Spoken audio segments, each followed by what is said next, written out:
السلام علیکم ورحمۃ اللہ وبرکاتہ۔ بسم اللہ الرحمن الرحیم۔ جنت میں اپنا گھر بنائیں۔ سنن ابن ماجہ حدیث نمبر 1140۔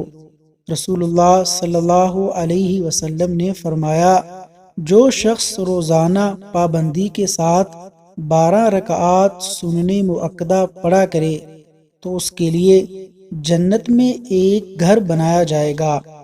4 رکعتیں ظہر سے پہلے اور 2 رکعت اس کے بعد، 2 رکعت مغرب کے بعد، 2 رکعت عشاء کے بعد اور 2 رکعت فجر سے پہلے۔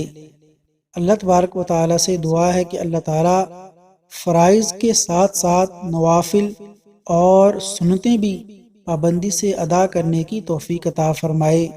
آمین۔